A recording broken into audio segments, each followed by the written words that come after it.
నా లగ్గంలో పెట్టిన కూలర్ ఇది 12 ఏళ్ళు మంచిగా నడిచింది. లాస్ట్ సంవత్సరమే మూతలన్నీ ఇరిగిపోయి నీళ్లు కారుతున్నాయని అరగంచికేసినాం. పోయిన ఎండాకాలం మంచిగానే నడిచింది. కారణ నీళ్లు చిన్నాకి ఇట్లకు పోయేటి. మన సున్నమేసినప్పుడు ఇక వనికి రాదని చెట్ల కింద పక్కకేసినాం. మా రూమ్ లో కూలర్ అరుగు మీద వేసినాం. 15 రోజుల నుంచి నా బిడ్డ నానా ఉడకపోతుంది అని ఏడ్చి ఓ 4-5 రోజులు అరుగు మీద సాపేసుకొని వన్నారు.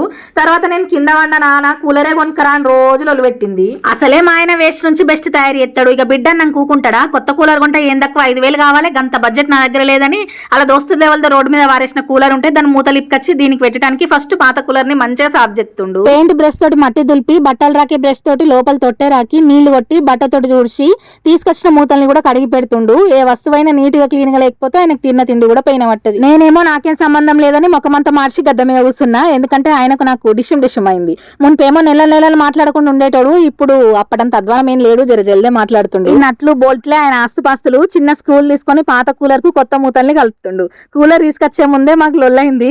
ఒక్క రోజైనా మాట్లాడేమో అనుకున్నా. ఇప్పుడు చూడు ఎట్లా నవ్వుతుండో. అన్ని సెట్ చేసినాక ఇంట్లోకి తీసుకొచ్చి కొత్త కూలర్ ని జరిపి పాత కూలర్ ని ఎక్కించి ఎట్లా నడుతుందో చెక్ చేసి నీళ్లు నింపుతుండు. ఇంత కష్టపడ్డందుకు ఫలితం అయితే దక్కింది. పక్కకు వారేసింది కదా, నడుతుందో నడవదో అనుకున్నాం కానీ మస్తు చల్లగత్తుంది. ఆ చల్లటి గాలికి అక్కడనే మంచం కాడొరిగి అర్ధగంట నిద్రపోయినా. సరే మరి వీడియో అయితే అయిపోయింది. నచ్చితే లైక్ చేసి అట్లనే కొత్తగా వచ్చిన 4-5 పాత వీడియోలు చూసి కంటెంట్ నచ్చితే సబ్స్క్రైబ్ చేసుకోవచ్చు కదా.